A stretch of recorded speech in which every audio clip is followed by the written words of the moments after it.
What's the point of having everything money can buy if inside you feel absolutely nothing? Picture this. High above the restless streets of New York City, in a penthouse that glitters like a jewel in the night, a man sits alone. His name is David Miller. To the world, David is the perfect image of success, a millionaire who climbed his way up from modest beginnings and built an empire from the ground up. He wears the finest suits, drives cars most people only see in magazines, and owns a home with floor-to-ceiling windows that overlook the city that never sleeps. But what those windows really frame is silence, emptiness, and a man who, despite having it all, feels as though he has nothing at all.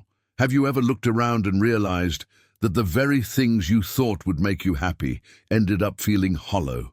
Maybe it's not a penthouse in Manhattan, but perhaps a promotion, a shiny purchase, or even recognition from others that once achieved left you strangely unsatisfied. Stay with me until the end, because what you're about to discover now may surprise you. It's not the possessions that define life, but something much simpler, much purer. David's life is built on prestige and appearances. Every morning, he wakes up in silk sheets, his coffee brewed by a personal chef, his schedule packed with meetings where every handshake means millions. Yet none of these moments carry any warmth. He sits at dinners where the wine costs more than most people's monthly rent, but he tastes nothing.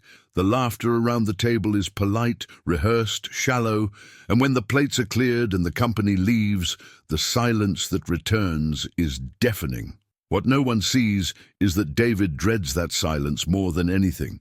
He remembers a time, long ago, when life felt alive, when the sound of laughter, his own laughter, was enough to make an ordinary day extraordinary. But somewhere along the way, in the rush to accumulate wealth, the laughter faded. He became a man. Admired, yes, but also a man isolated. The irony? He has everything money can buy, but the one thing he craves, the feeling of being alive, cannot be ordered, cannot be owned, cannot be measured in dollars. This is where the contrast begins to sharpen, because just a few blocks away, on a busy corner in Boston during a business trip, David is about to encounter something he didn't even realize he was missing. A child's laughter, pure, unfiltered, contagious, cuts through the noise of the city like sunlight breaking through a storm. Ethan, a boy no older than 8, doesn't have designer shoes or a chauffeur waiting at the curb. What he has is joy. What he carries is a lightness that no fortune can imitate. And here's the question I want you to hold on to as we continue. How can the laughter of a child, a sound so simple, so ordinary, be powerful enough to shake the foundation of a man who thought he'd seen it all?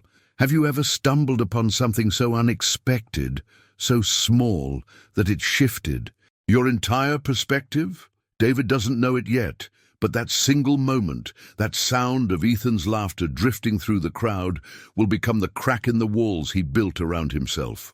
A crack that will only grow wider until the emptiness inside him is finally forced to face the truth. Stay with me, because this story isn't just about wealth and loneliness. It's about rediscovering what it means to feel human again.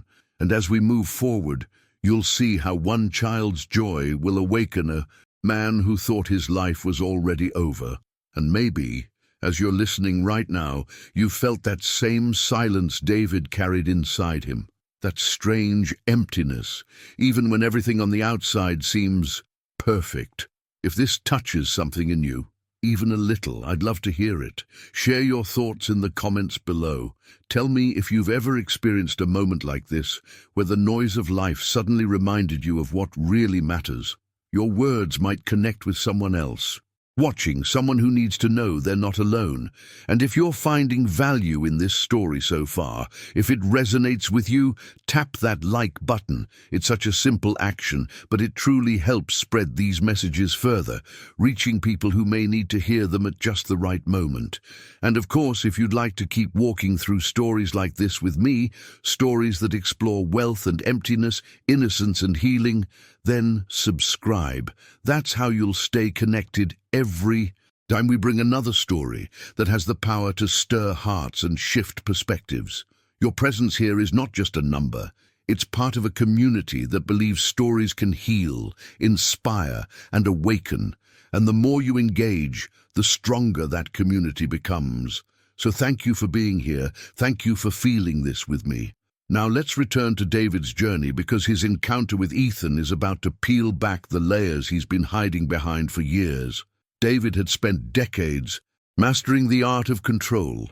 Every deal he made, every step he took in the corporate world was calculated, precise, and deliberate.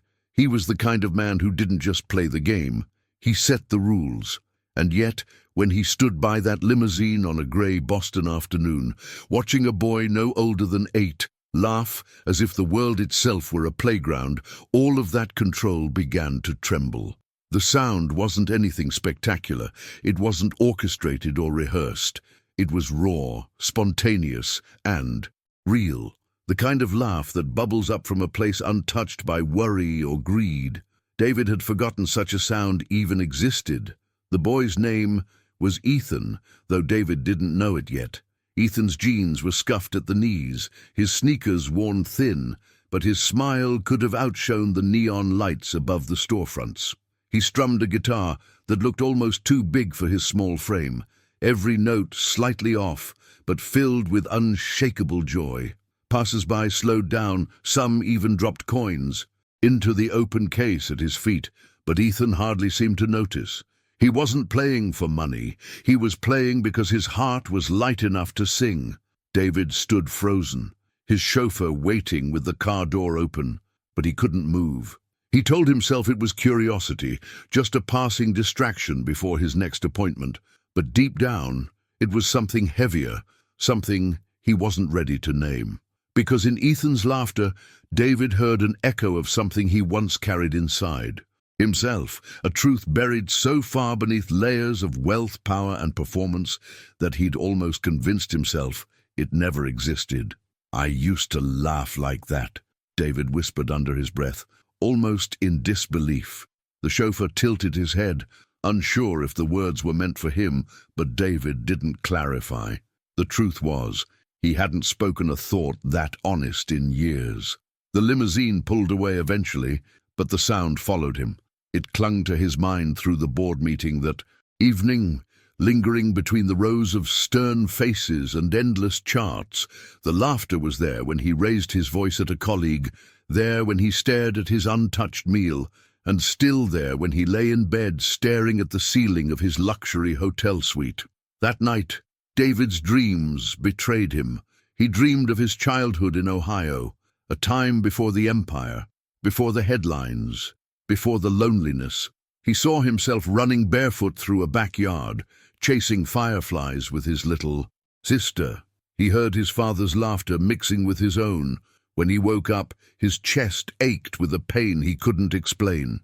He had traded those moments for boardrooms and stock portfolios, but lying in the silence, he wondered for the first time if the trade was worth it.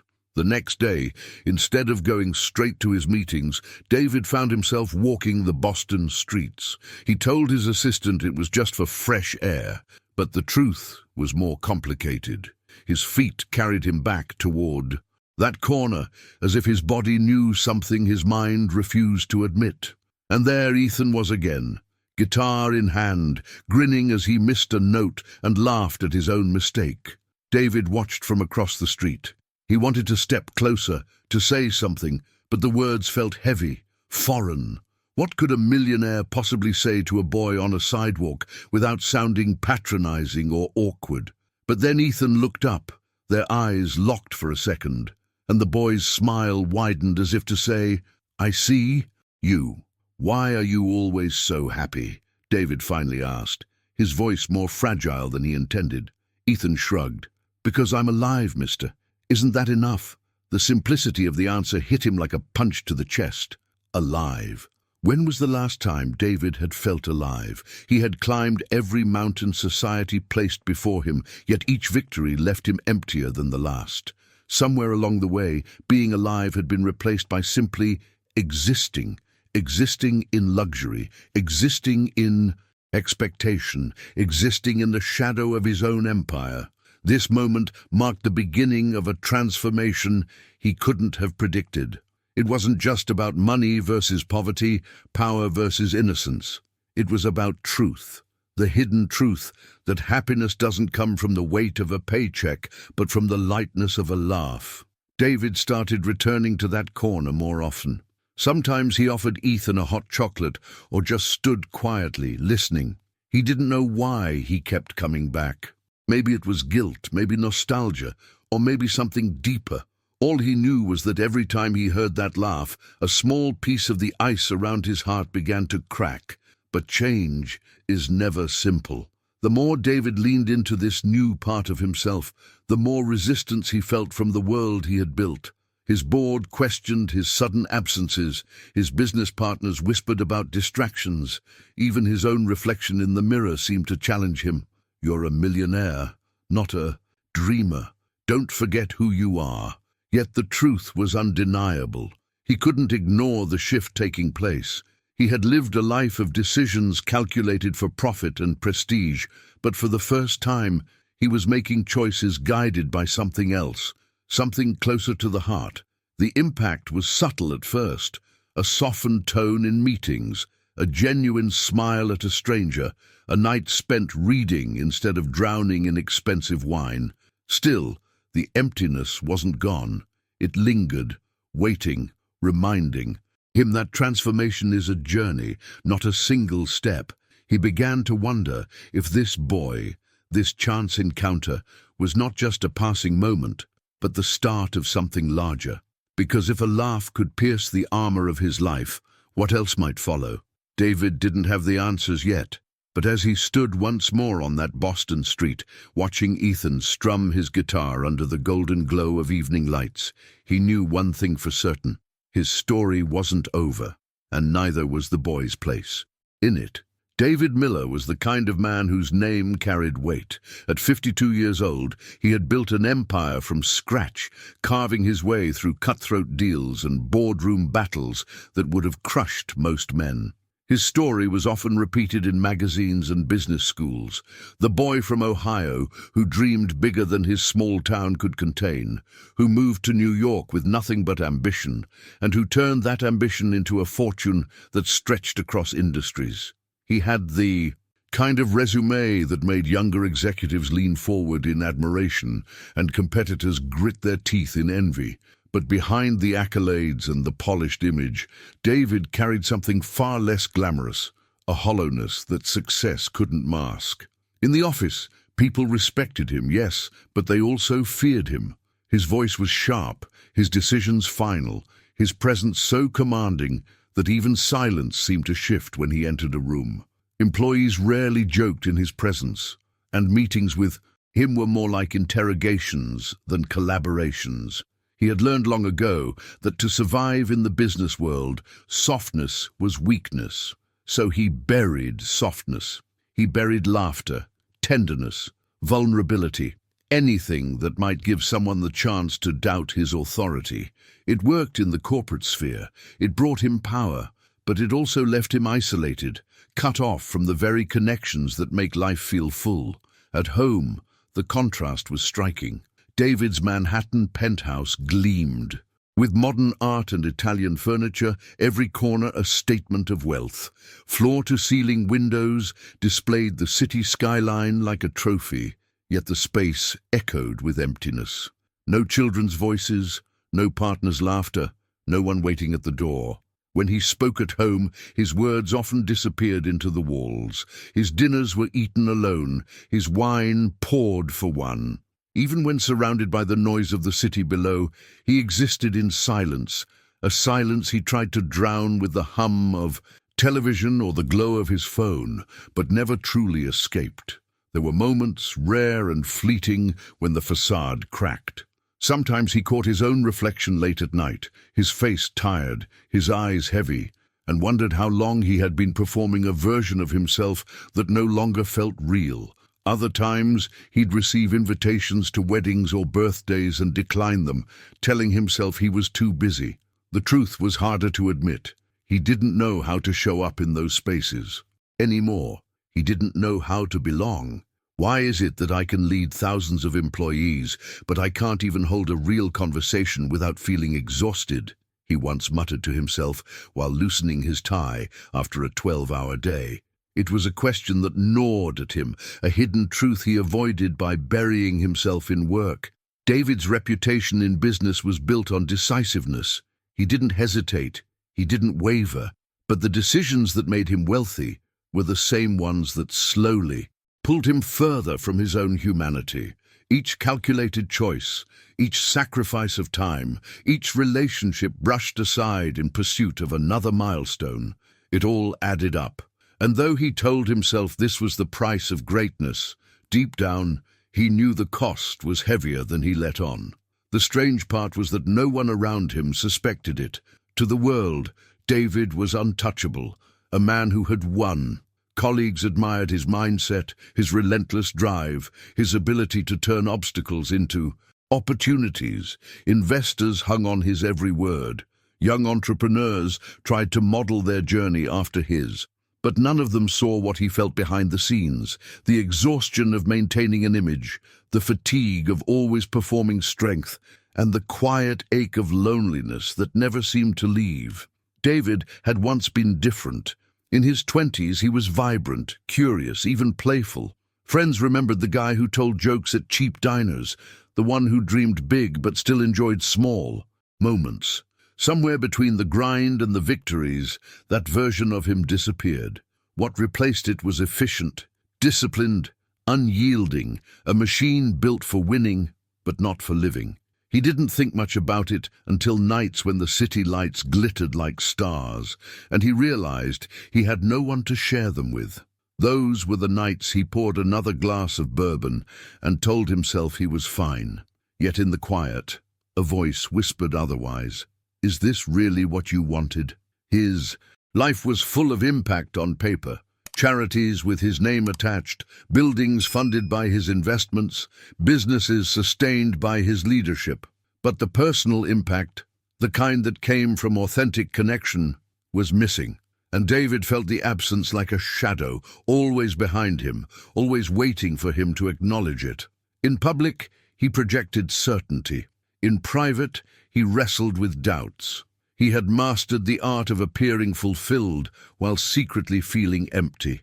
And as much as he tried to bury it, the truth always found a way to surface. It surfaced in the sighs between meetings, in the silence of his penthouse, in the restless turning at night. Maybe I've built everything except the one thing that matters, he once admitted quietly, though there was no one around to hear it. The words floated in the air, heavy, unanswerable. He dismissed them quickly, burying himself in work once more, but the cracks were widening, and whether he liked it or not, David was approaching.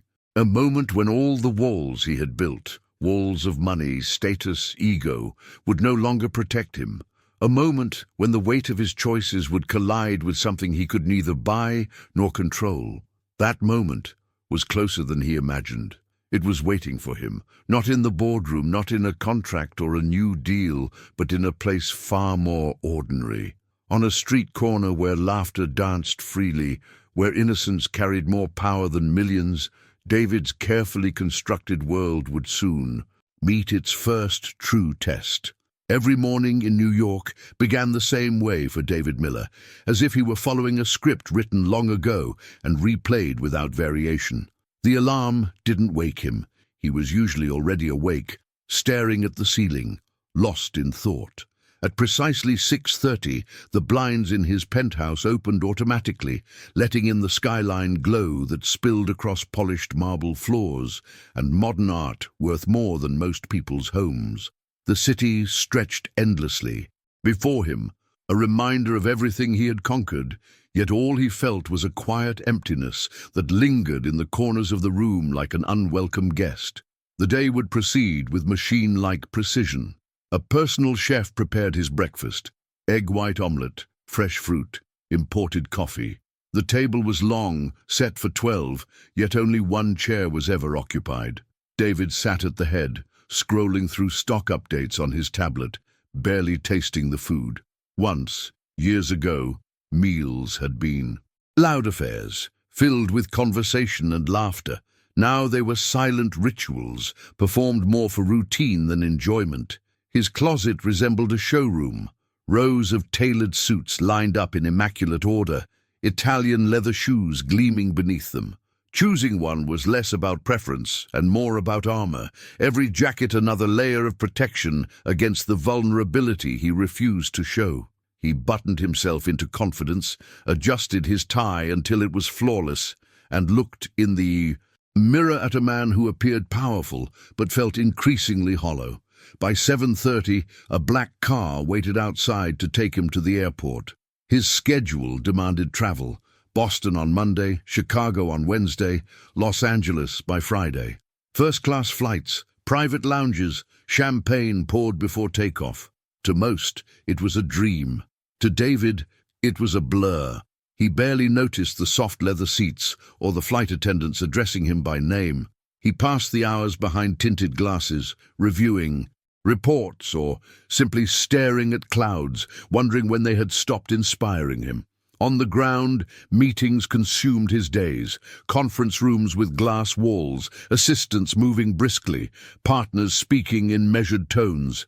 Everyone hung on his decisions because his choices shifted millions. Yes, approve the merger, he would say, his voice steady, his mind already elsewhere. Power had once thrilled him, but now each signature felt like a transaction detached from meaning. Dinner was another. Performance, 5-star restaurants, private tables, waiters who greeted him with rehearsed warmth.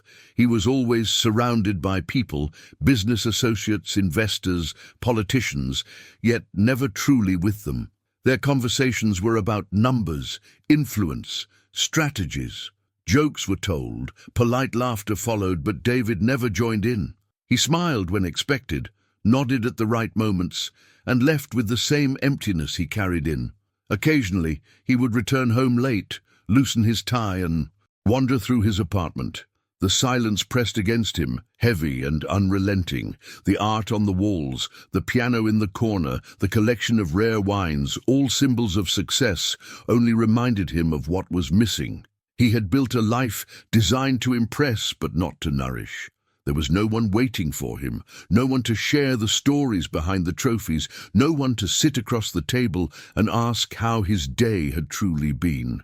"Is this all there is?" he whispered once, standing by the floor-to-ceiling windows, glass of bourbon in hand, the city glittering beneath him. His own voice startled him, as if admitting the thought made it more real. The truth was that David lived in abundance but starved for connection. He could fly anywhere in the world, yet he felt trapped. He could buy anything he wanted, yet nothing filled the growing void inside. The contrast was stark. His life was rich in material possessions, but poor in meaning. Success had painted his world in gold, but beneath the surface, everything was grey. This hidden truth was something he never shared. To colleagues, he projected certainty. To acquaintances, he was the picture of accomplishment. Even to himself, he rehearsed the narrative, that he had chosen this path, that sacrifice was necessary, that emptiness was simply the price of greatness. But deep down, in the quiet moments, he knew the mindset that once fueled him had turned into a cage. The impact of this life without color showed in subtle ways. He was restless, easily irritated, his patience thinning. He lost interest in hobbies he once enjoyed. Music, books, even movies left him unmoved. Achievements that would have thrilled him years ago barely registered. Every new acquisition, another car, another property, another deal, brought only a fleeting distraction before the emptiness returned. Behind the scenes, there was another David, the one no one saw. A man who sometimes sat on the edge of his bed late at night, scrolling through old photos he never showed anyone. A man who remembered laughing with his sister in that backyard in Ohio, who remembered his mother's warmth, his father's steady hand, the sound of a life that once felt alive. That memory haunted him more than failure ever could, because it reminded him that joy had been possible once, and somewhere along the journey he had let it slip away. He tried to bury it, telling himself he was too busy, too important, too responsible for such indulgences as reflection. But the cracks were showing. The hidden truth was that David wasn't just wealthy, he was weary. He had climbed to the top of the mountain only to discover there was nothing waiting there but silence. Each day blended into the next, each success indistinguishable from the last. And yet, beneath the layers of routine, something inside him longed for disruption, for a moment that would remind him what it felt like to be human again. He didn't know where that moment would come from or how, but the longing grew stronger with each passing day.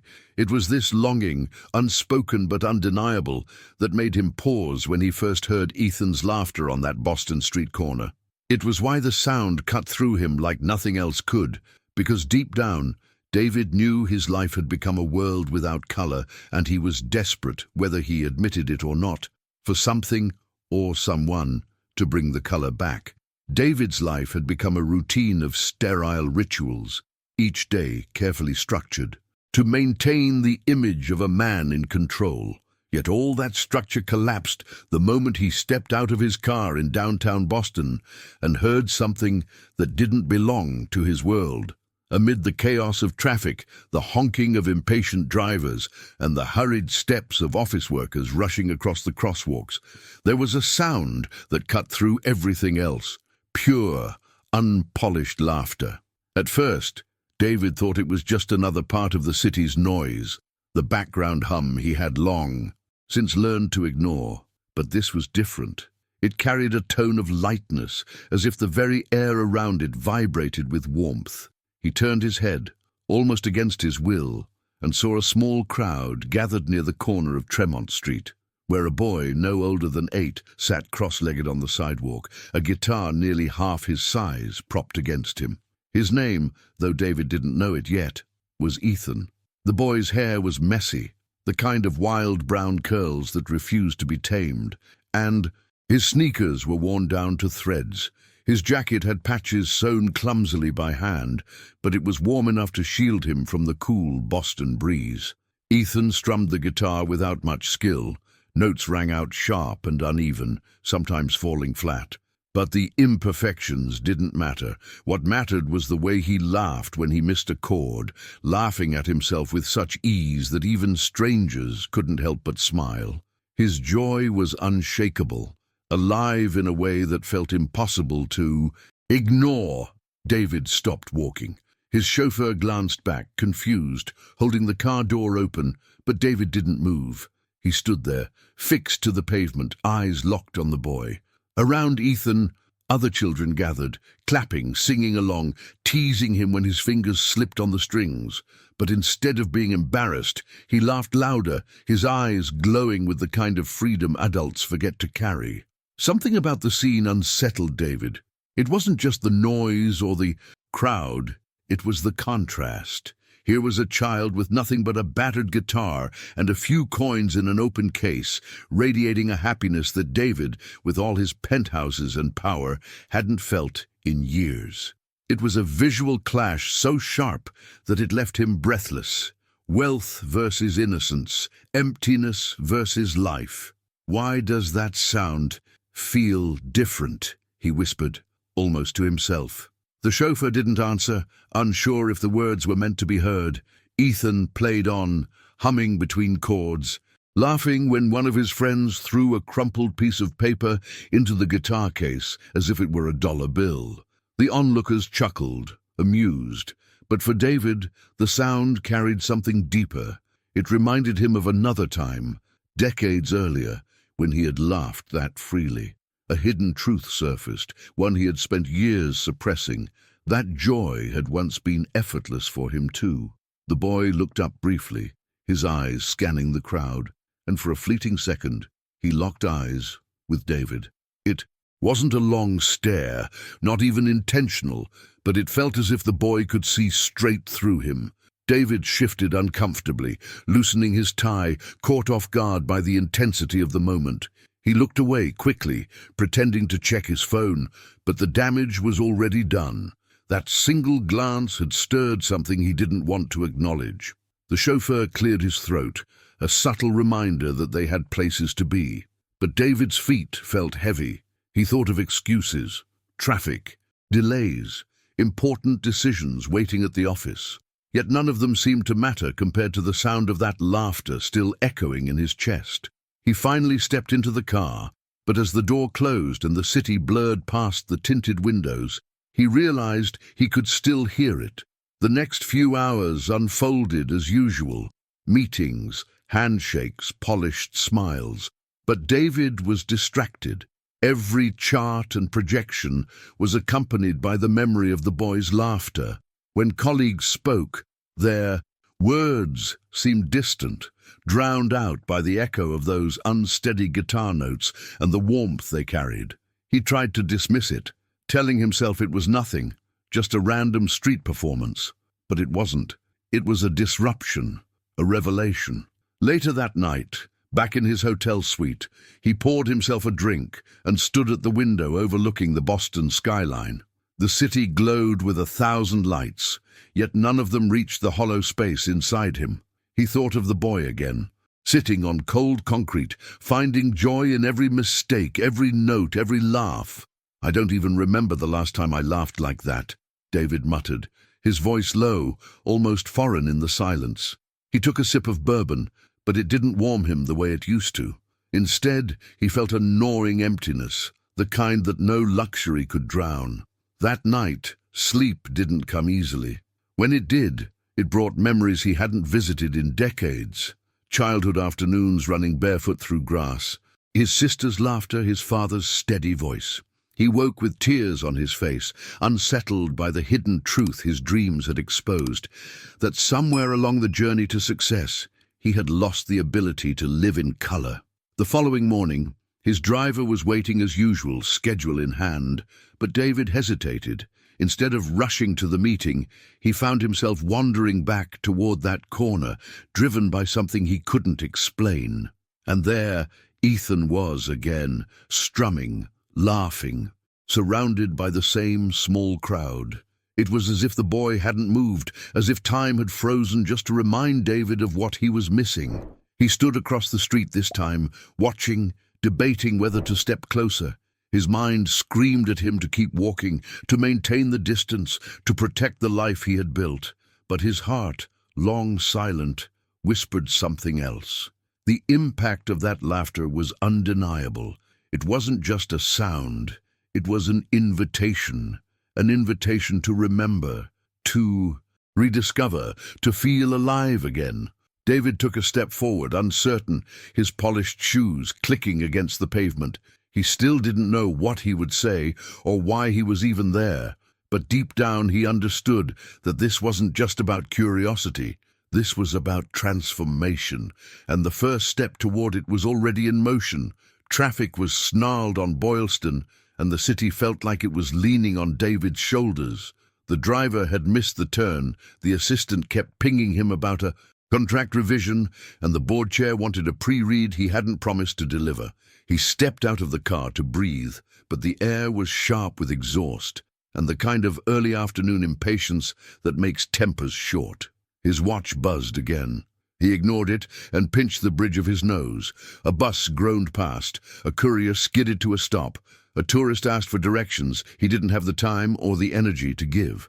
That was when the sound came through, bright as a bell dropped into a, laughter, not the polished networking kind, but something careless and full of daylight, a sound that refused to apologize for taking up space.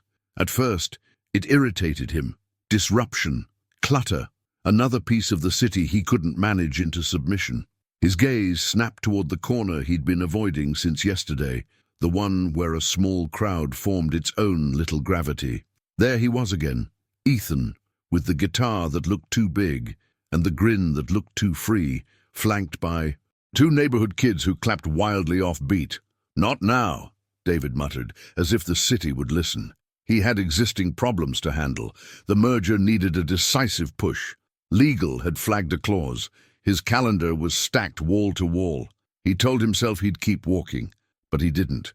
The boy struck a chord that landed crooked and laughed so hard at himself he nearly toppled backward.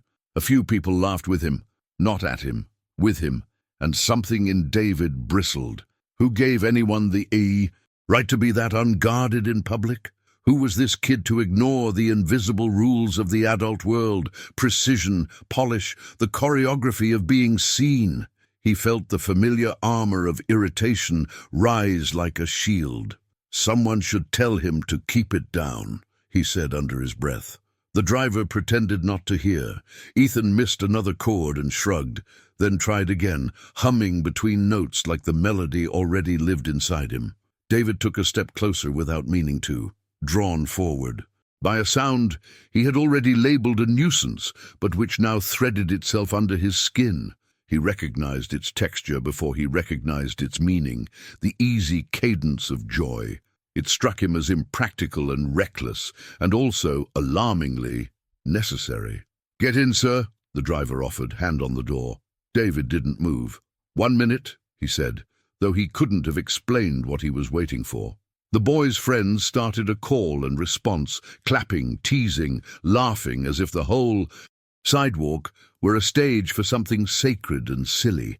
People paused, smiled, tossed bills and coins into the open case that was lined with a flannel shirt. Ethan caught one coin mid-air, fumbled it, and it pinged off a string with a joyous little chime. He laughed even harder at that.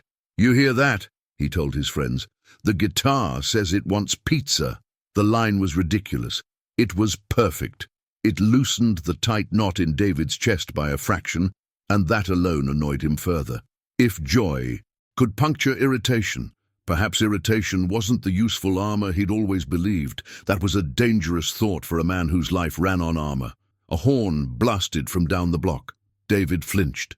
The sudden jolt splintered his attention, and memory rushed in through the crack it left behind. He wasn't in Boston for a heartbeat. He was in Ohio, barefoot on a patchy lawn behind a narrow house, clutching a plastic bat in one hand. His little sister Ellie was drawing chalk suns on the cracked driveway. His father, tired from the factory but trying, clapped a rhythm on his thighs and told them to sing anything they wanted. Wrong notes allowed, wrong notes encouraged, because wrong notes meant trying. David heard his own young voice, thin, eager, and then Ellie's laughter, high and fearless, braided with his. The smell of cut grass, the sweetness of a grape popsicle melting too fast, the sensation that time had a soft center. He had forgotten that ease. He had forgotten that he knew it. The present returned in a rush of brakes and footsteps. He blinked at the boy on the corner, as if Ethan had conjured some hidden truth out of thin air. The irritation that had seemed so justified a moment earlier flickered, then faltered, as if it understood it no longer had the right to lead.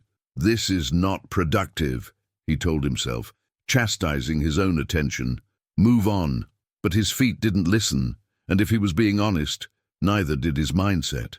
The experience of success had trained him to believe that decisions should be optimized. Choose what advances the plan, discard what doesn't. Yet here was a variable he had not accounted for, a child's laugh, producing an impact he couldn't measure, but also couldn't deny. He tried to put reason to it. Maybe it was nostalgia. Maybe it was fatigue masquerading as sentimentality. Maybe, at 52, he was entering some quiet crisis he didn't have the vocabulary for, but the analysis felt like watching rain through glass. Descriptive, not participatory. He needed to step into it to understand it, or he needed to walk away and never come back. Both were options. Neither felt simple. A gust of wind kicked a napkin toward Ethan's shoes. The boy trapped it with the heel of his sneaker and flicked it into a trash can, then shot a small, triumphant look to the nearest adult, David of all people, as if to say, "See, I live here. I belong to this corner." David met the look by accident, and the world contracted to a small, bright point between them. "Why are you so loud?" David heard himself ask, the words out before he chose them. It wasn't the question he meant to ask. The question he meant was slipperier. "How are you so alive?" Ethan tilted his head, curious, but unbothered. "Because it's daytime," he said, "and my friends are here, and we're practicing the pizza song." A grin, a shrug, another wrong chord. Then, gentler, as if he could sense the adult's brittleness, "You can stand closer if you want. We don't charge extra for listening." A woman with a stroller passed, smiling at the exchange. A man in a suit slowed down, then sped up, as if startled by the intimacy of strangers. David stood caught between identities.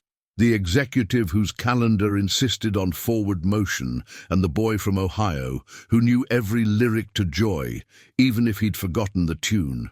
"I have a meeting," he said, and even to his own ears it sounded like a line from a play he'd rehearsed too many times. Ethan nodded, as if the words were a weather report. "Okay," the boy said, "we'll still be laughing later. It's not like laughing runs out." That sentence found the missing door in David's memory and pushed it open. He saw himself at 23 in a cramped Queens apartment with a roommate who burned toast and laughed about it for 10 minutes. At 32, closing his first 8-figure deal and high-fiving interns he never saw again. At 45, accepting an award under stage lights with a smile that didn't reach his eyes. He felt the slope of those years like a ramp he'd sprinted down, and he realized the speed had not been entirely of his choosing. Somewhere behind the scenes, he'd handed the wheel to momentum and told himself it was discipline. The revelation stung. It also clarified. "Maybe laughing does run out," he murmured, half to the boy, half to the part of himself that would prefer not to hear the answer. Ethan's response was immediate. "Only if you stop making new things to laugh about." Then, as if to prove it, he deliberately hit a squeaky, terrible note and looked pleased with the disaster. His friends exploded. A passerby clapped twice for the audacity of it. David's mouth twitched. The driver shifted his weight behind him, a human reminder of obligation. Emails pinged. A headline flashed on David's lock screen about a competitor positioning for a buyout. He could picture the boardroom perfectly. The wood table, the curated coffee, the expressions that tightened when he was a minute late. A lifetime of decisions had taught him that lateness was a kind of moral failure. And yet a different ethic pressed forward now, rooted in something he couldn't monetize. He didn't have a name for it, only a shape. Stay long enough to let the noise rearrange the air inside you. He stepped closer, just one step, then another, until he could see the small burr on one of the guitar strings and the smear of marker on Ethan's wrist where someone had drawn a smiley face. "What are you playing?" David asked, and it came out less severe than he expected. "It sounds like 3 different songs having an argument." "Exactly," Ethan said, delighted. "That means I'm almost good." He flashed a grin that made 2 teenage girls at the edge of the circle exchange soft smiles of their own. "Do you play?" the boy asked. David shook his head. "I used to pretend I could," he said, "when I was a kid, saying it tasted like truth and dust." "Then you still can," Ethan said, as if the decades between then and now were paperwork, not possibility. He offered the guitar without ceremony. David put up both hands. "I don't—" He stopped. He had been saying some version of "I don't" for years. "I don't have time. I don't do that anymore. I don't know how to begin." He looked at the instrument like it was an invitation to trespass into his own life. "Maybe later," he said, but he knew later was the oldest trick fear knew. The crowd shifted. A delivery truck bellowed. A dog barked in a giddy rhythm that accidentally matched the boy's clumsy strumming. The city, which often felt like a machine, briefly felt like a living room. David noticed a small rip in Ethan's jacket, carefully stitched with bright orange thread, and found himself embarrassed by the instinct to fix things with money. He could buy a new jacket, he could buy 10. But the repair he was eyeing wasn't a tear in fabric. It was a seam in himself that needed hands, not currency. "Sir?" the driver called softly, and there was patience in it, but also the brittle edge that comes from schedules colliding with human detours. David nodded once without turning. "I'll be there," he said. The words were true in both directions. He glanced at the time. The meeting would begin without him. The chair would clear his throat. Someone would ask if they should proceed. They would. He would apologize later, or he wouldn't. The calculus of consequence had always been simple. Optimize for the outcome that protects the machine. But life was not only a machine. It was also a field and a kitchen table and a street corner where a child insisted that sound could be a form of light. He felt a quiet click somewhere inside, as if a gear had shifted position by a single tooth. He didn't call it transformation. That would have felt melodramatic. He called it a tiny change in angle, small enough to ignore, large enough to alter a horizon miles away. "Ethan," he said, tasting the boy's name for the first time. He must have overheard someone say it, or maybe the kids had chanted it while he wasn't listening. "I have to go." The boy nodded. "Okay." Then, with the gravity of an 8-year-old issuing a contract, "But you can come back. We're here a lot. Today the song is about pizza. Tomorrow it might be about bees, or space, or both." "Pizza in space," David said, surprising himself by playing along. "Bold, thematic choice." "Big decisions," Ethan agreed. "We're executives." He held out a fist. David looked at it for a second like a museum artifact, then understood, then bumped it lightly. The contact was nothing and everything. He turned to leave and took 3 steps before stopping. He didn't plan the sentence. It was simply the truest one available. "Thank you," he said without looking back. The boy answered without ceremony. "You're welcome." As David walked toward the waiting car, the city's layers folded over one another again. Emails, headlines, voices, plans, but the laughter threaded through them like a hidden track. Only he could hear. He slid into the back seat and watched the corner recede, the small circle of joy shrinking but not disappearing. The driver asked, "Office?" David considered the question as if it were larger than geography. "Yes," he said after a breath. "Office." The car merged into traffic. He glanced once more through the rear window. Ethan had hit another wrong note and made it into a celebration. The rest of the day was technically efficient, but spiritually misaligned. He executed everything. The pre-read with corrections, the negotiation framed with leverage, the investor call managed with practiced calm. People congratulated him on cutting through noise. The irony stung. The only noise he wanted to cut through had already done the cutting. Inside, the scene on the corner kept replaying, not as nostalgia, but as instruction. He didn't yet know what he would do with it, and he didn't dress it up as strategy. He simply acknowledged its existence the way you acknowledge weather, a change in pressure, a shift in wind, a front rolling in from somewhere you can't see.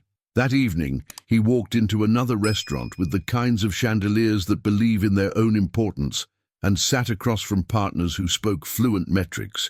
He gave them what they needed, but when the polite laughter came, thin, contained, he felt its distance like an ache. Real laughter had a different gravity. He'd had proof, and that knowledge made the performance harder to sustain. He wasn't crumbling. He was noticing. Back at the hotel, he took off his tie and left it draped over a chair, as if he might need to put it back on quickly. He stood at the window again, Boston glowing beneath him like circuitry. He tried to talk himself out of the significance of the day and failed. "You're not 17, he told his reflection. "You don't get epiphanies." But then another, truer voice. "You get choices." That word landed cleanly. Choices. Not grand reinventions, just decisions. Small ones that accumulate into a different map. He didn't decide anything monumental. He decided to remember the sound. He decided to stop pretending irritation was the safest story. He lay down and stared into the ceiling's quiet, and the ceiling didn't answer, but the memory did. Ellie's chalk suns, his father's clapped rhythm, Ethan's wrong notes like bright flags. He slept eventually and woke before the alarm, not refreshed exactly, but altered. A man with an unresolved chord vibrating. Inside him, morning arrived. The blinds rose, the routine engaged, But the script didn't feel as airtight, and in the loosened seam there was room for something unplanned to breathe. He checked his calendar, then the time, then the street outside his thoughts. Boston would be awake by now. The corner would be taking shape. He knew this with the same certainty he knew the board would ask for a position statement by noon. Both truths could live. One of them would shape the next move he was about to make, and not solely because it made sense on paper. It would shape it because some encounters do not end when you walk away from them. They follow, changing the angle at which you meet yourself. David sat in the back of the limousine, the leather seat cool against his palms, his reflection faint in the tinted glass as the city blurred past. His driver had been instructed to head toward the office, but halfway there David raised a hand and said, "Slow down." It wasn't a command he had planned, and it startled even him. The car eased into the flow of traffic, and through the tinted window David could just make out the corner where Ethan's laughter was spilling into the air again. The boy was there, as if he'd been waiting, surrounded by the same small cluster of people, his guitar still fumbling, his smile still steady. David leaned back, shaking his head as if to dismiss the thought forming. "Why should I care about some random kid?" he muttered. His voice was sharper than he intended, a defense against something softer pressing its way in. He told himself he was only curious, only momentarily distracted. His world was built on logic, on outcomes, on numbers that lined up neatly, and yet no number had ever produced the sensation curling in his chest as he watched that boy laugh. He turned his eyes back to his phone. Emails stacked one on top of the other, subjects screaming about urgency, contracts pending, investors waiting, strategies demanding his attention. That was his reality. That was where he belonged. He clicked the screen off, but his gaze drifted back to the window. Ethan had missed another chord and doubled over laughing, clutching his side as if the mistake was the best part of the song. The children around him roared, delighted. David pressed his lips together, uneasy. Why did it feel like the air itself shifted around that laughter, as though it carried something essential? He told himself to look away, to focus. He had survived decades in an unforgiving industry by resisting distractions, by cutting out anything that did not serve the larger goal. This was no different, and yet his body betrayed him. Shoulders leaning closer to the glass, fingers tapping against his knee in a rhythm he didn't recognize. He tried to suppress it, but the sound of that laughter had lodged itself in his memory, looping back like an echo he couldn't escape. "You're acting ridiculous," he whispered. "This is nothing." His voice lacked conviction, and he knew it, because deep down, beneath the defenses, a truth he didn't want to face was rising. He was drawn to that boy not out of pity, not out of charity, but because something in Ethan's joy reminded him of what he had lost. The driver glanced at him through the rearview mirror, uncertain whether to keep waiting or move on. "Should I head downtown, sir?" he asked carefully. David didn't answer right away. He let the silence hang, his eyes still fixed on the boy outside. In that moment, an old memory returned with unexpected clarity. He was 12 years old again, standing in a schoolyard after striking out in a baseball game. He remembered his frustration, the weight of failure pressing down, but then his sister Ellie had laughed, loud, unashamed, contagious. "Come on, you look like the world just ended," she'd teased, and soon he was laughing too, the sting of failure dissolving into something lighter. That memory hit him with force, and suddenly Ethan's laughter didn't feel like noise at all. It felt like a lifeline, pulling him back to a time when life was simple and happiness wasn't a performance. Why him? Why now? He thought, dragging a hand across his face. He had stood in rooms filled with the most powerful people in the country, CEOs, senators, media giants, and not one of them had stirred anything like this. It was absurd, irrational, dangerous, and yet it was real. The limousine idled by the curb. David's mind fought a battle his heart had already lost. Move. On. reason demanded. "You're busy, you're important, this isn't your concern."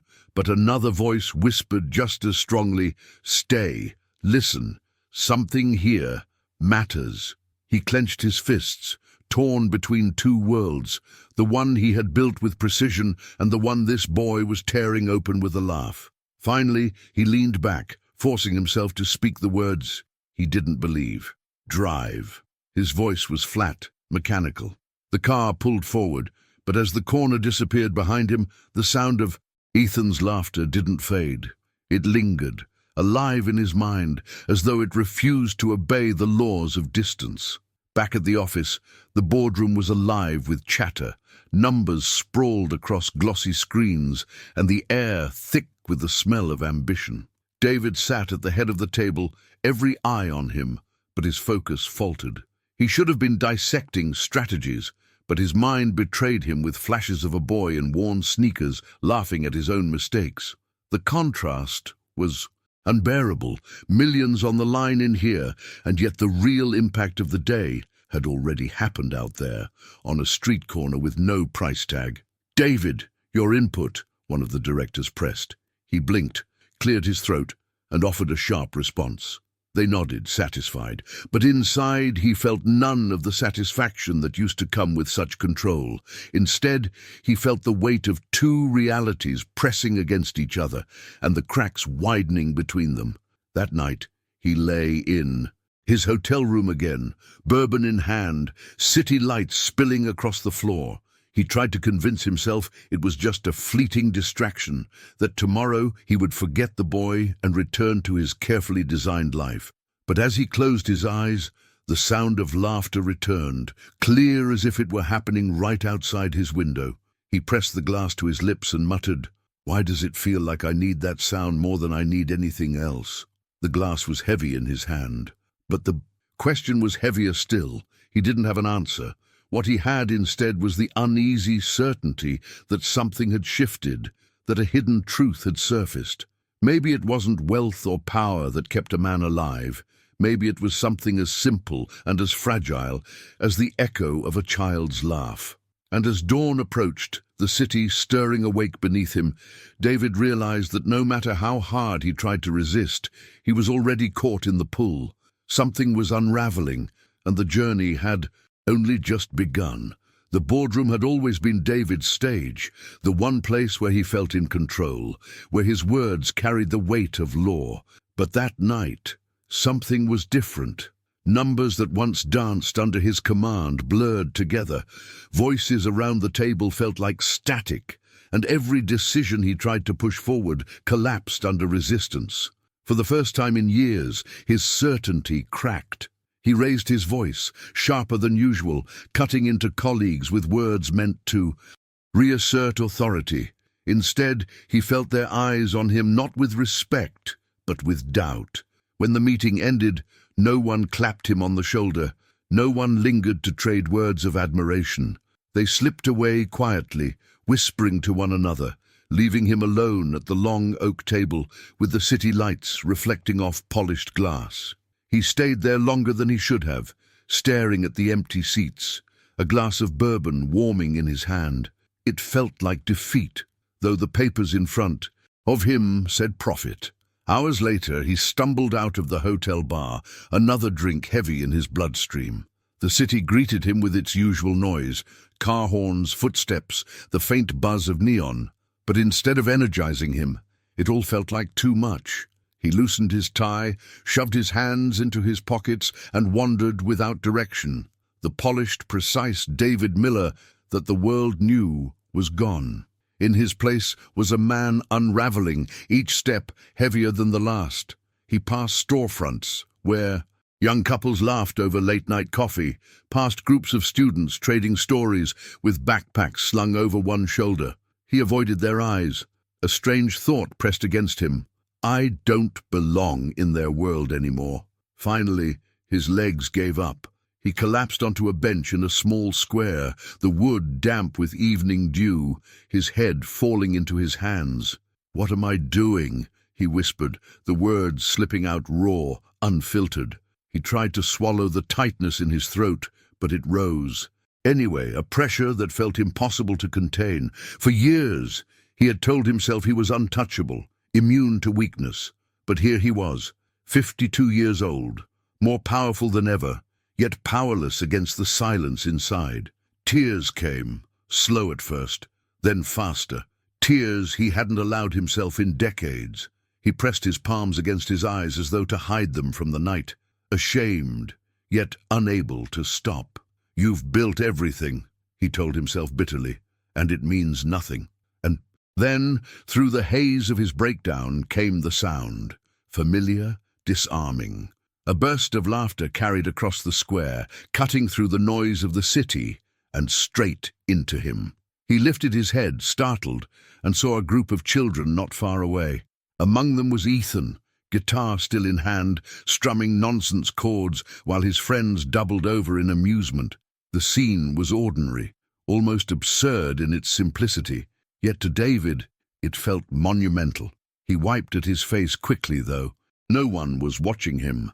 That laugh, it was the same sound that had unsettled him days before, the sound that refused to leave his memory.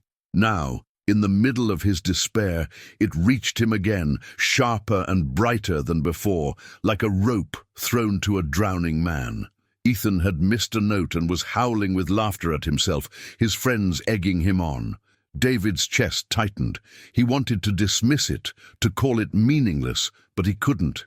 Every note, every laugh felt like it carried weight, as though the boy's joy was not just his own, but something bigger, something meant to be shared. David leaned back on the bench, exhausted, his voice breaking into the night. "Why you?" he murmured, watching the boy. "Why does it feel like you're holding something I've been searching for?" He didn't expect an answer, but the city seemed to quiet around him. For a moment, all he heard was that laughter. It wasn't polished, wasn't planned. It was pure, alive, everything his world wasn't. And in that sound, the mask he had worn for so long, the mask of the successful, untouchable millionaire, finally cracked wide open. He remembered his father's voice again, remembered Ellie's chalk drawings, remembered evenings when the only measure of success was whether or not you'd found a reason to laugh before bed. He realized, painfully, how far he had drifted from that boy in Ohio, and how desperately he wanted to find him again. As he sat there, broken and uncertain, Ethan's laughter. It carried across the square one more time, piercing the fog of bourbon and regret. It struck something deep within him, not as nostalgia, but as possibility. And though David couldn't explain it, couldn't rationalize it, he knew with certainty that this sound, this child's laughter, was the one thing keeping him from collapsing completely. He exhaled slowly, his shoulders slumping, as though he had been holding his breath for years. The night was still heavy around him, but for the first time, it didn't feel suffocating. Somewhere inside, a small crack had opened, letting in a light he hadn't known he still needed. And as the laughter echoed once more, mingling with the hum of the city, David realized that his journey had already shifted course. He wasn't the same man who had walked into that boardroom earlier. Something had been broken open, and whatever came next would not be the same. David rose from the bench, as if standing up inside his own life for the first time in years. The square was a mosaic of small moments, steam rising from a food cart, a bus sighing at the curb, a jogger slowing to sip water. Yet all of it receded when he saw Ethan across the way. The boy was still with his friends, still misplacing notes and refusing to apologize for them, still laughing like the world gave him permission. David wiped the last trace of wetness from under his eyes and walked, not quickly and not cautiously, but with the quiet gravity of a man crossing a threshold.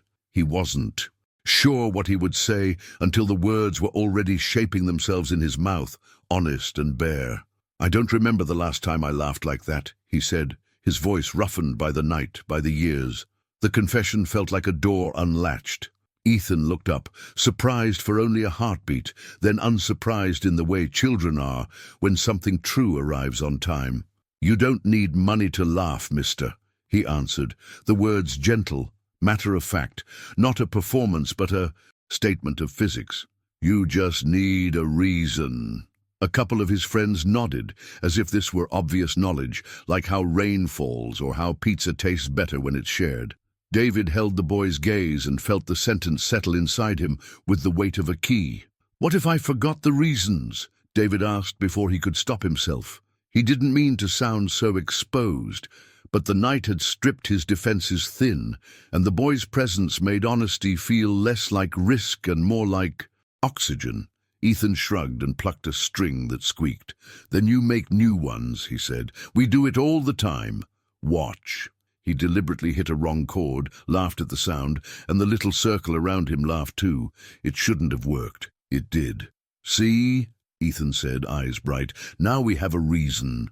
David's instinct was to analyze, to classify the exchange as anecdote or parable, something to be admired then archived. But that habit, his old mindset, had built the life that was currently cracking. He chose not to label it, he chose to feel it. "When I was your age, my sister used to draw suns all over the driveway," he heard himself say, and the memory arrived vivid. Ellie's chalk-streaked hands, her insistence that even a cloudy day should have evidence of light. "We laughed at everything. Nothing was complicated." He paused and corrected himself because that was the hidden truth rising into view. Or maybe it was complicated, but we laughed anyway. Ethan nodded as if that adjustment mattered. "Complicated is fine," he said. "Laughing is like skipping over the cracks so you don't fall in." The metaphor startled David with its precision. He glanced down at the boy's shoes, worn thin at the toes, laces double-knotted, and wondered how many cracks Ethan already knew by heart. He thought of his own shoes, polished and expensive, made to step through boardrooms like stages. They had carried him across marble and carpet, jet bridges and gala floors, but they hadn't once taught him how to skip. A breeze pulled through the square, lifting a napkin and setting it down again by the guitar case. Someone tossed in 2 crumpled bills. A woman with a stroller smiled through the rim of her fatigue. The city had all its usual edges, and yet, in the radius of that laughter, there was softness. "What's your name?" David asked, though he already knew. "Ethan," the boy said, and offered his hand as if the exchange required a contract. "I'm David," he replied, and when their hands met, the contact registered as something ordinary and seismic at once. Behind the scenes of his public life, David had perfected the art of staying out of reach. He shook hands at fundraisers, signed books, accepted awards, then disappeared behind tinted glass. This handshake felt different because it connected him to a person who had nothing to gain by offering it. The impact of that simplicity rattled him. He wanted to give something, money, tickets, a promise, but he recognized the pattern and resisted it. The lesson here was not about purchase, it was about presence. "Can I try?" The question escaped before pride had a chance to intercept it. Ethan blinked, delighted. "Really?" He slid the guitar strap over his head and held it out. "Careful," he said, grinning. "She gets jealous if you're good." David laughed. Not a full, unguarded laugh. Not yet, but a live one, the kind that cracked a window. He took the guitar the way you take a memory down from a high shelf and blew dust off its lid. The instrument felt awkward against his suit. The strap cut a damp line across his shoulder. He placed his fingers where he guessed they should go and strummed. The sound was bad in a way that made his ears fold at the edges, and the kids erupted. Ethan clapped. "Perfectly terrible," he said. "Now you're one of us." "I used to pretend I could play," David admitted. "My dad would clap a beat and tell us to keep going until it sounded like music." He tried again. It didn't sound like music, not by any adult standard, but something shifted, a fraction of ease in his hands, a hairline crack in the old rigidity. He exhaled and handed the guitar back. "I don't think she likes me," he said. Ethan shook his head. "She likes you," he said. "You just forgot how to listen." The line landed like a small revelation wearing sneakers. Forgetting how to listen. That was the architecture of his last 20 years. He had listened for profit and risk, for trend lines and warning bells. He had listened for status and applause, but he hadn't listened for life, not for the way a laugh reorganizes a room, or the way a wrong note invites the kind of joy a perfect note never could. "You're right," David said, meaning it in a way that had nothing to do with chords. One of the kids tugged Ethan's sleeve. "Do the B song," she urged. Ethan looked to David for permission, which felt absurd and tender. David lifted a palm in a small go-ahead he had given 1,000 teams in 1,000 meetings, except this time he watched closely to learn rather than to manage. Ethan buzzed the first note, terrible and triumphant, and the circle buzzed back. It was small theatre, silly and generous, and David felt the unfamiliar stretch of a smile that reached his eyes. The tension in his shoulders loosened, as if a quiet decision had been made inside him without ceremony. He was not fixed. He was not finished. There was room for a different draft. "You were sad," Ethan said between buzzes, not as accusation, but as weather. "Are you less sad now?" The directness almost undid David. He swallowed. "A little," he said. "It's not gone, but it's not everything." Speaking the proportion out loud steadied him. The truth didn't require eradication to become bearable. It required relation. The laughter didn't erase the heaviness. It gave the heaviness a border, and then painted beyond it. A siren wailed somewhere distant and fell away. A cyclist cut through the square and lifted a hand in apology. A man in a hoodie filmed 30 seconds of the scene and moved on. None of it broke the circle. David realized he had spent so long trying to control environments that he'd forgotten most of life happens in imperfect weather. "Watch the sky, adjust your steps, keep going. You know," he said almost to himself, "I keep looking for certainty like it's a prize. Maybe I should be looking for reasons." Ethan nodded, as if punching a small invisible time card. "Reasons are better," he said. "They're lighter to carry." The phrase felt like a pocket rule he could keep. David pictured the boardroom that had swallowed him earlier, pictured himself returning to it with the smallest of contraband.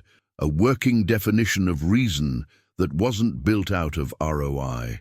He thought about decisions, not the monumental kind, but the daily micro-choices, where he pointed his attention in the first minute of a morning, whether he ate alone or with another human being, whether he treated wrong notes as errors or invitations.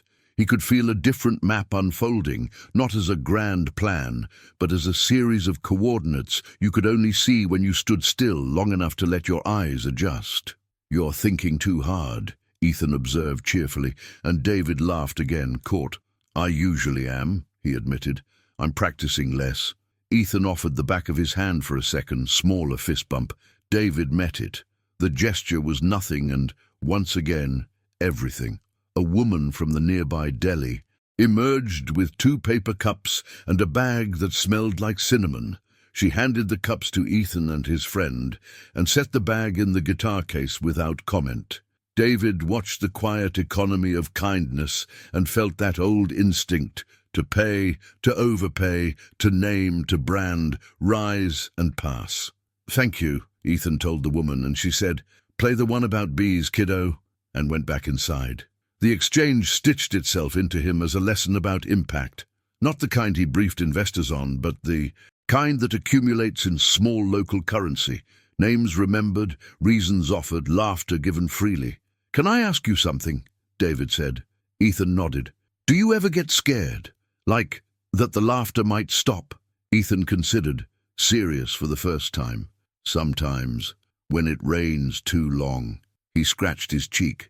"But then we do something dumb on purpose, and it starts again. It's like you can't make the sun come out, but you can make a lamp."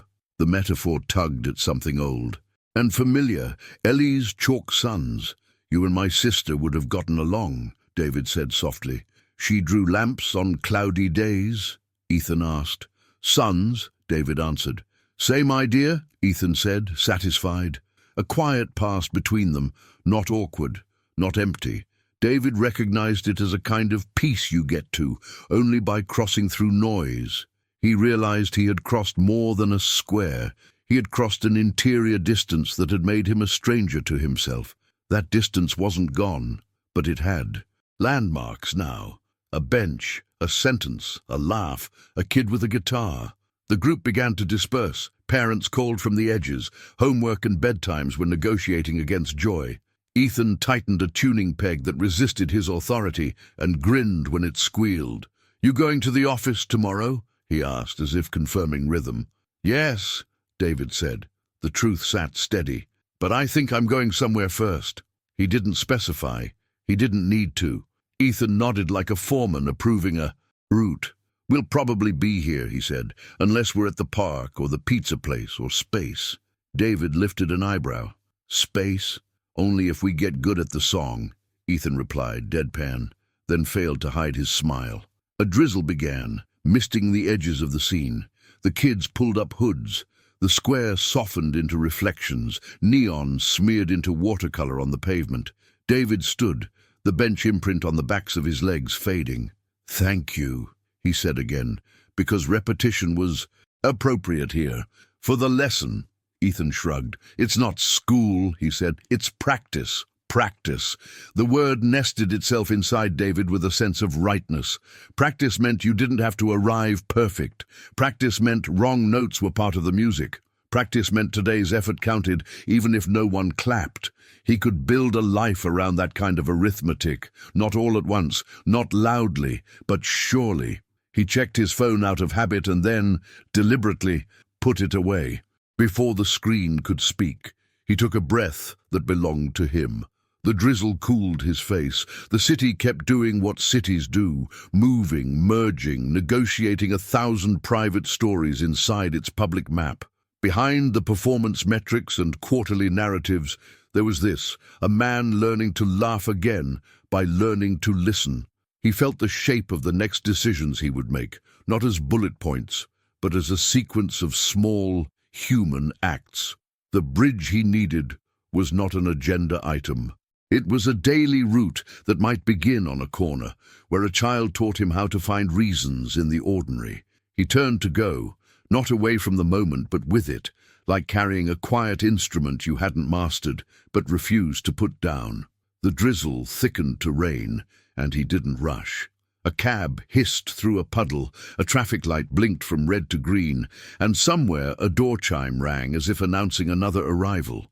David tucked his hands into his pockets, felt the ghost of a guitar's awkward weight on his shoulder, and let the lesson continue writing itself as he walked, toward the hotel, toward the boardroom, toward a morning that would ask for the same power he'd always had, and, at last, for a different kind of courage.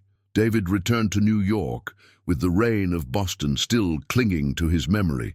The city greeted him in its usual way, relentless traffic, towers flashing their authority against the sky, the ceaseless hum of people chasing what they thought they needed.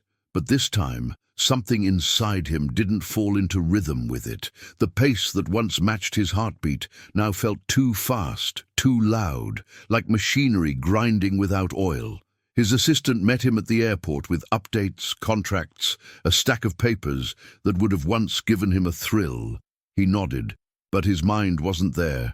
What he kept hearing wasn't the report on quarterly earnings, but the echo of Ethan's laughter, a sound that seemed to mock the very idea of measuring life, only in numbers. He sat through meetings, but instead of commanding the room as usual, he caught himself watching people. He noticed the fatigue in the interns' eyes, the way mid-level managers forced polite chuckles at jokes that weren't funny, the way silence settled like a fog whenever he walked in. For years he had thought that was respect. Now he saw it for what it was, distance. He didn't want more distance. He wanted connection, the kind that couldn't be purchased or forced, the kind that existed in the small space between a wrong guitar note and a laugh that followed it.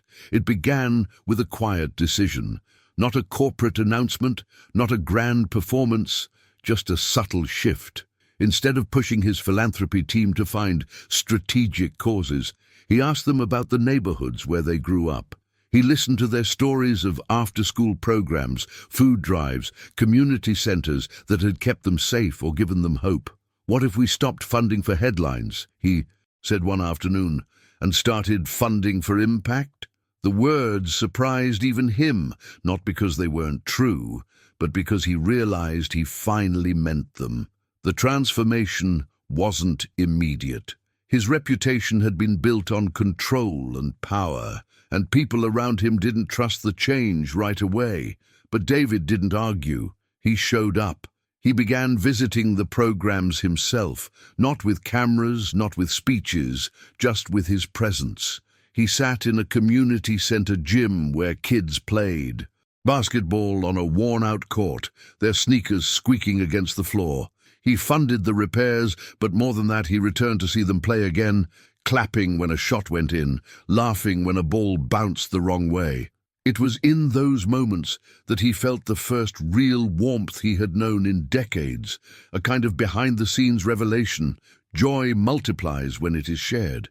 He wasn't the man on the pedestal anymore. He was simply another pair of hands, another person in the room. And then there were the afternoons with Ethan. Whenever business took him back to Boston, David found himself drawn to that same corner. At first, he lingered in the background, but Ethan spotted him easily. "You came back," the boy said once without surprise, as if it were natural. David smiled awkwardly. "I guess I did." Ethan grinned. "Good. We need more terrible guitar players." They developed a rhythm. David would listen, sometimes tapping along, sometimes trying the guitar for a few clumsy notes before surrendering it back. Other times he just sat quietly, letting the laughter wash over him like a tide. The impact on him was undeniable. He found himself laughing, not the polite, restrained laugh he had perfected for boardrooms, but the unguarded kind that lived in his chest and came out without permission. The first time it happened, it startled him. He put a hand to his chest, as if to confirm it was real. Ethan tilted his head and said, "Told you it doesn't run out." David started to notice changes in himself. The tightness in his shoulders loosened, his words softened. He no longer barked orders the way he used to. He asked questions instead. His employees began to relax around him, offering ideas without fear of being cut down. Meetings felt less like interrogations and more like collaborations, and though the numbers on the spreadsheet still mattered, they no longer defined him. What defined him now were the small moments he carried in his pocket. Ethan's grin, the sound of a community center filled with laughter, the memory of chalk suns on cracked pavement. One evening, David was invited to speak at a charity event. The old version of him would have rehearsed lines about legacy and vision, words crafted to impress. But when he stood at the podium, he set the papers aside. "I used to think giving meant writing a check," he said, his voice steady, almost reflective. "But giving is really about presence. It's about showing up, about being part of the reason someone else laughs again." The room went quiet, not with fear, but with something closer to respect, the kind rooted in authenticity, not authority. Afterward, a young volunteer approached him. "You sound different," she said. He smiled, almost shy. "I feel different." He knew the journey wasn't finished. He still carried loneliness some nights, still woke up with doubts. But now he had reasons. He had practice. He had a child's laughter to remind him that life didn't need to be perfect to be meaningful. And he had begun to rediscover that part of himself that had been buried beneath the weight of ambition for far too long. One rainy afternoon in Boston, he sat with Ethan under the awning of a bakery. The boy strummed idly, humming to himself, while drops tapped against the sidewalk like a metronome. David leaned back, letting the rhythm soothe him. "You know," he said quietly, "I spent most of my life thinking I was alive because I was busy, but I think I'm only just starting to feel alive now." Ethan didn't look up, just kept strumming. "Yeah," he said, "busy is loud, alive is laughing." The simplicity of the answer struck him again, as it always did, wisdom arriving in sneakers and mismatched chords. David laughed softly and nodded, not as a businessman agreeing to a deal, but as a man finally learning how to listen. The rain slowed, the clouds parted, and light spilled through, landing across the guitar strings as if to underline the lesson he'd been given.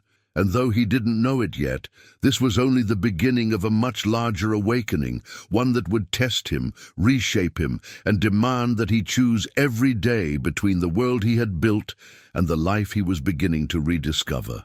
David's world no longer looked the same, even if to an outsider it hadn't changed at all.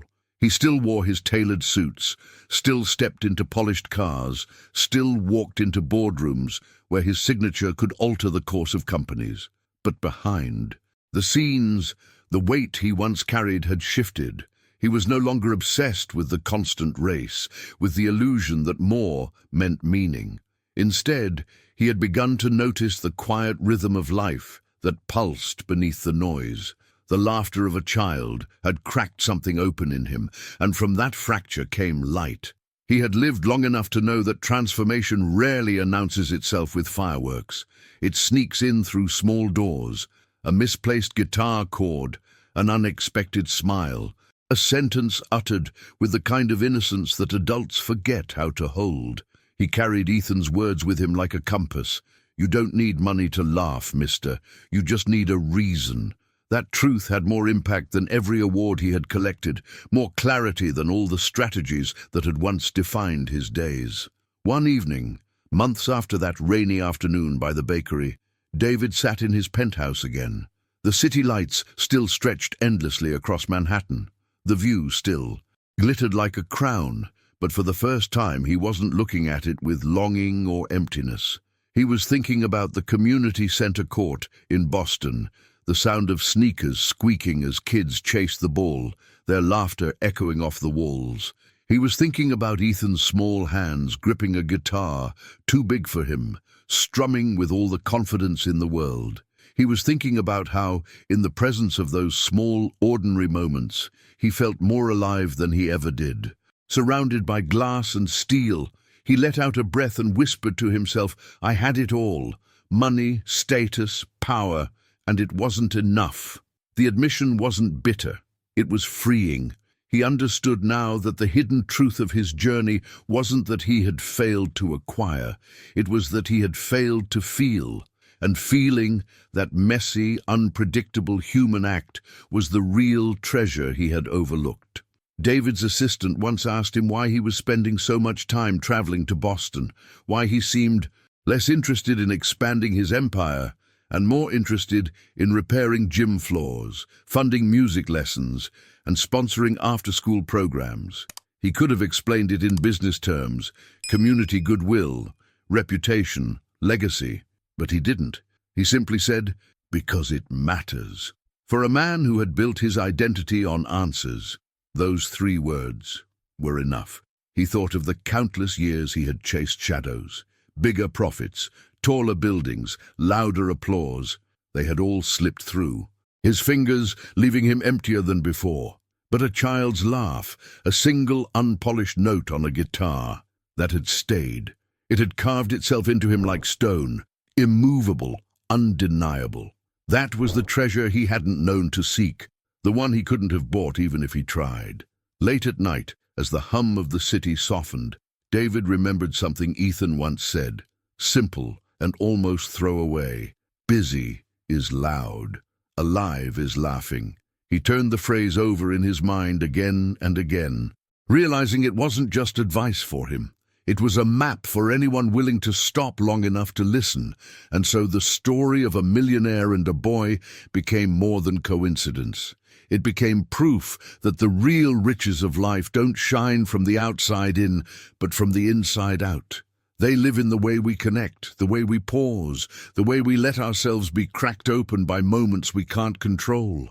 As the night deepened and the city below pulsed with its endless rhythm, David leaned back in his chair, a small smile tugging at his lips. He knew he hadn't solved everything. He knew the world would still demand things of him, would still try to pull him back into the noise. But he also knew he had found something no amount of wealth could match. He had found reasons. He had found laughter. He had found at last what it meant to feel alive. And that leaves a question not just for him, but for anyone who listens. What would happen if you stopped chasing things and started listening to the Moments that make you truly alive, and if you've stayed with me until now, maybe something in this story echoed inside you the way Ethan's laughter echoed in David's heart. If it did, I'd love to know. Leave a comment with a simple phrase like, "I'm with you until the end," or "This message was for me."